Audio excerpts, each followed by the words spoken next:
Donc ici on a le silane block qu'on va tenter de remettre sans presse. Donc ce coup-ci on va plus utiliser un tire fort pour le mettre parce que c'est pas très précis.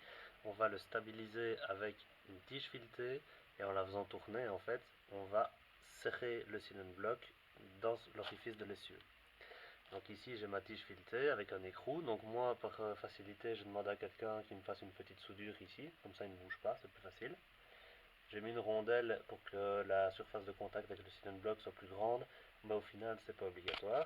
Et puis alors on a la tige filetée qui part et qui va de l'autre côté du silane block. Moi vu qu'ici je travaille dans un petit garage, j'ai pas une tige filetée assez grande et donc j'ai dû l'attacher au centre avec un raccord pour tige filetée. Nous voici de l'autre côté, donc on voit qu'on a un système digne de l'Afrique. Donc tout simplement je vais mettre un disque en métal en fait, quelque chose. Donc ici en l'occurrence c'est un disque pour couper la brique, faire des joints. Donc je la mets ici pour ne pas faire sortir le silane block tout neuf que j'ai déjà mis.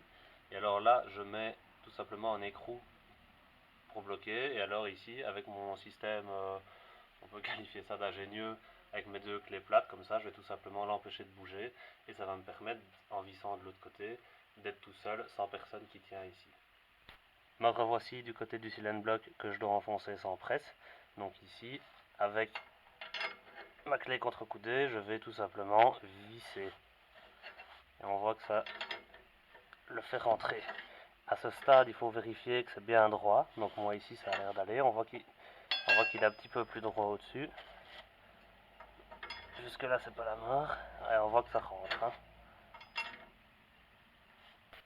Voilà, donc là on voit qu'il est complètement rentré bien droit dans son logement.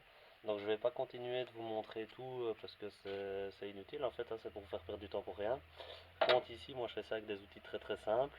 Si on fait ça par exemple avec un cliquet, ça ira beaucoup plus vite, mais c'est juste que ici je l'ai pas avec moi. Et alors il y a aussi moyen, il y aura aussi moyen de faire ça avec une boulonneuse, mais moi personnellement j'aurais peur d'abîmer. À essayer. Bah voilà, il est enfoncé.